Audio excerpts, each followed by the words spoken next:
রমাদানুল করিম একজন মুমিনের জন্য আমল এবং ইবাদতের ভরা বসন্ত।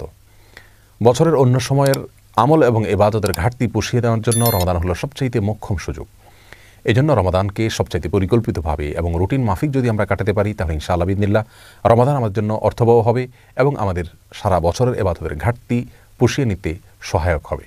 আর সেজন্য আমরা আজ রমাদানের 24টা ঘন্টা কিভাবে কাটাবো সে প্রসঙ্গে একটি রুটিন প্রস্তাব করব ইনশাআল্লাহ বিইذনিল্লাহ। রমাদানের রুটিন প্রসঙ্গে সর্বপ্রথম যে সময় নিয়ে কথা বলবো তা হলো সাহরি খেতে ওঠা বা ভোর রাতের সময়টা। ভোর রাতে আমাদের উঠে সাহরি খাওয়া এটি সুন্নাহ। কেউ যদি মধ্যরাতে অতিরিক্ত খান বা শুরু রাতে অতিরিক্ত খান এবং সাহরিতে তার খাবারের চাহিদা নাও থাকে, তারপরও সাহরি খাবার জন্য উঠা এটা সুন্নাহ এবং গুরুত্বপূর্ণ। কারণ রাসূল করিম সাল্লাল্লাহু আলাইহি ওয়াসাল্লাম বলেছেন, তাসাহহারু ফাইন্না ফিস সাহুরি বারাকাহ, তোমরা সাহরি খাও কারণ সাহরি খেলে তার মধ্যে বরকত রয়েছে, এই খাবারের ভিতরে বরকত রাখা হয়েছে। অল্প হলেও খাওয়া সুন্নাত, বিশেষ করে খেজুর খাওয়ার কথা বিভিন্ন হাদিসে রয়েছে। আমরা সাহরিতে আর যাই খাই একটা করে খেজুর অন্তত খাবো। সাহরি খেতে যখন আমরা উঠবো কমপক্ষে সাহরি খাওয়ার আগে আধা ঘন্টা যেন আমরা সময় পাই, সেভাবে আমরা উঠবো। কারণ একজন মুমিনের কাছে 24 ঘন্টা সময়ের ভিতরে সবচেয়ে গুরুত্বপূর্ণ সময় হলো ভোর রাতের সময়টা। কারণ এই সময়টাতে আল্লাহ সুবহানাহু ওয়া তাআলা দুনিয়ার আসমানে নেমে আসেন এবং বান্দাদেরকে ডেকে ডেকে তাদেরকে ক্ষমা করে থাকেন, তাদের চাওয়াগুলোকে মঞ্জুর করে থাকেন। আল্লাহর নৈকট্য অর্জনের জন্য সবচেয়ে মোক্ষম সময় হলো এটি।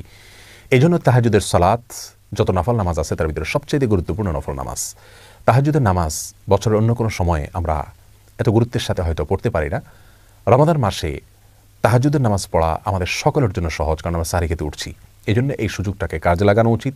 30টা দিনই আমাদের প্রতিদিনই একটা সময় বরাদ্দ থাকা উচিত তাহাজ্জুদ নামাজের জন্য। 2 রাকাত করে তাহাজ্জুদ পড়বো আমরা। বিশেষ কোনো সূরা কেরাত ঠিক করা নাই, যে কোনো সূরা দিয়ে আমরা সাধারণভাবেই পড়বো এবং তাহাজ্জুদের নামাজ পড়ছি, শুধু এটুকু নিয়ে থাকলে চলবে। মনে মনে আমরা 2 রাকাত করে পড়বো, 2 রাকাত, 4 রাকাত, 6 রাকাত, 8 রাকাত, যতটুকু তৌফিক হয় পড়বো। প্রত্যেকটা রাকাত খুব দীর্ঘ করার চেষ্টা করব, দাঁড়িয়ে লম্বা কেরাত পড়ার চেষ্টা করব, আস্তে আস্তে পড়ার চেষ্টা করব এবং খুব বেশি লম্বা কেরাত মুখস্থ না থাকলে একটা সূরাই বারবার পড়তে পারি, কোনো অসুবিধা নেই। এবং রুকুতে যখন যাব তাসবিহ অনেকবার পড়ব, আস্তে আস্তে পড়ব। রুকু থেকে দাঁড়িয়ে আবার দীর্ঘ সময় অপেক্ষা করব, সেজদা এরকম লম্বা করে করব, উঠে বসে আবার অপেক্ষা করব। এভাবে প্রত্যেকটা রোকনকে যত ধীরস্থিরতার সাথে করা যাবে তাহাজ্জুদের মান তত বেশি, যে কোনো সালাতের মান তত বেশি উন্নত হবে। আমাদের আয়েশা রাদিয়াল্লাহু তাআলা আনহা রাসূল আকরাম সাল্লাল্লাহু আলাইহি ওয়াসাল্লাম তাহাজ্জুদ প্রসঙ্গে বলেছেন, লা তাসআল আন হুসনিহিন্না ওয়া তুরিহিন্না, তিনি যে নামাজগুলো পড়তেন রাতে সেগুলোর সৌন্দর্য আর সেগুলোর দৈর্ঘ্য নিয়ে আর বলো না। তার মানে সেগুলো অনেক দীর্ঘ ছিল এবং অনেক সুন্দর ছিল। এজন্য রমাদানের সবচাইতে ইম্পর্টেন্ট সময়টা যেটা আমরা কাজে লাগাতে পারি খুব সহজে, অথচ অনেকে হেলায় আমরা নষ্ট করি, সেটা হলো ভোর রাতে সাহরি খেতে ওঠার কিছুক্ষণ আগে আপনি তাহাজ্জুদ পড়ুন এবং বাসার প্রত্যেকটা সদস্যকে উদ্বুদ্ধ করুন যার যার জায়গা থেকে যেন এই আমলটা করেন। এরপরে তাহাজ্জুদের পরে আমরা সাহরি খেয়ে নেব। সাহরি অনেকে খেতে খেতে আজানের সময় পর্যন্ত নিয়ে যান, এটা উচিত না। আজানের সময় ঠিক আগ মুহূর্তে শেষ করেন, এটা সুন্নাহ বিরোধী কাজ। সুন্নাহ হলো বুখারীতে আসছে রাসূল করিম সাল্লাল্লাহু আলাইহি ওয়াসাল্লাম সাহরি খাওয়া শেষ করতেন, এরপরে আজান এবং সাহরির মধ্যবর্তী 50টি আয়াত তেলাওয়াত করা যায় এই পরিমাণ সময় তিনি গ্যাপ রাখতেন। তার মানে এত আগে সাহরি খেয়ে শেষ করতেন। আনুমানিক 10 মিনিট সময় আমরা বলতে পারি। 10 মিনিট সময় এত লাগে না, 5 থেকে 10 মিনিট সময় অন্তত গ্যাপ দেওয়া উচিত।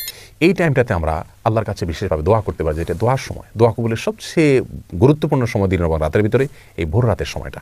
বিধায় এই টাইমটাতে আমরা খাবার শেষ হয়ে গেলে দোয়ায় মাশগুল হয়ে যাই, অথবা খাবারের আগেও দোয়া করতে পারি, কিন্তু আল্লাহর কাছে দোয়া করা উচিত এবং চোখের পানি ফেলা উচিত। দোয়ার জন্য সবচেয়ে উত্তম হবে আমরা যদি নির্জনে কোথাও চলে যেতে পারি। প্রয়োজনে বাসার ছাদে চলে যাওয়া যেতে পারে, প্রয়োজনে বাসার কোনো একটা কোনায় চলে যাওয়া যেতে পারে, কোনো একটা কক্ষে যেখানে কেউ নেই, সেখানে নিরিবিলি আমরা আল্লাহর কাছে আমাদের চাওয়াগুলো পেশ করতে পারি, চোখের পানি ফেলতে পারি। আমাদের দুরবস্থার জন্য আল্লাহর কাছে ফরিয়াদ করে চোখের পানি ফেলে আমরা কান্নাকাটি করে দোয়া করতে পারি এবং আমাদের সার্বিক চাওয়াগুলোকে আল্লাহর কাছে পেশ করতে পারি।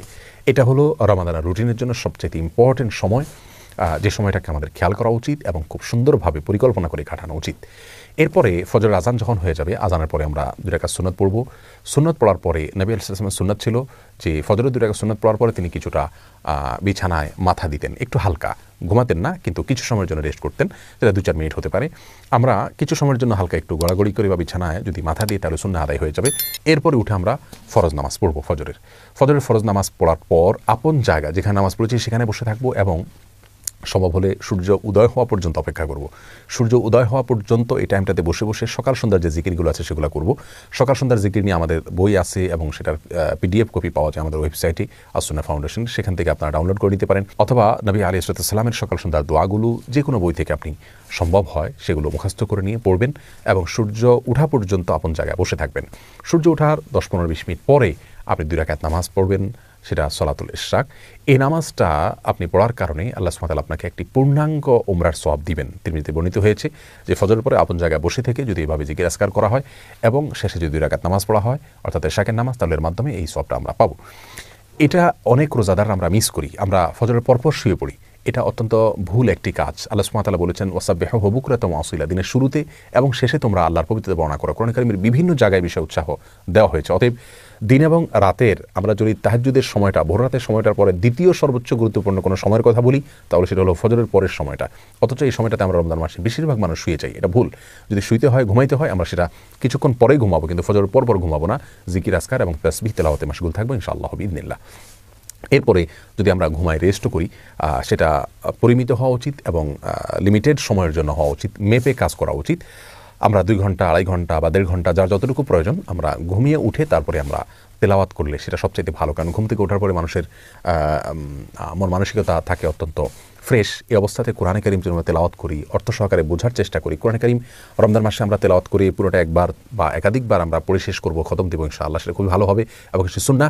কিন্তু এর পাশাপাশি আমরা যদি অর্থ বোঝার চেষ্টা করি সেটা হবে আরও ভালো, সোনার উপরে সোহাগা। প্রতিদিন আমি যদি অন্তত একটা পৃষ্ঠা অর্থ এবং ব্যাখ্যা সহকারে কোনো একজন আলিমের তত্ত্বাবধানে হলে আরও ভালো হয়। যদি আমরা কোরআনকে বোঝার চেষ্টা করি এবং সেটা ঘুম থেকে ওঠার পরে হতে পারে, তেলাওয়াত হতে পারে এবং অর্থ ব্যাখ্যা সহকারে একটা পৃষ্ঠা করে অধ্যয়ন করা হতে পারে। এরপরে আমরা কিছু সময়ের জন্য ইসলামিক বই পুস্তক পড়তে পারি। বিশেষ করে ডক্টর খন্দকার আব্দুল্লাহ জাহাঙ্গীর রাহিমাহুল্লাহর যে বইগুলো আছে, এগুলো ইসলামের বেসিক বিষয়গুলো সম্পর্কে ধারণা নিতে অনেক বেশি সহায়ক। এই বইগুলো আমাদের কাছে থেকে থাকলে সেগুলো আমরা পড়তে পারি। অনলাইনে PDF কপি পাওয়া যায় অনেকগুলো, সেগুলো নিয়ে আমরা কিছু সময় পড়ব।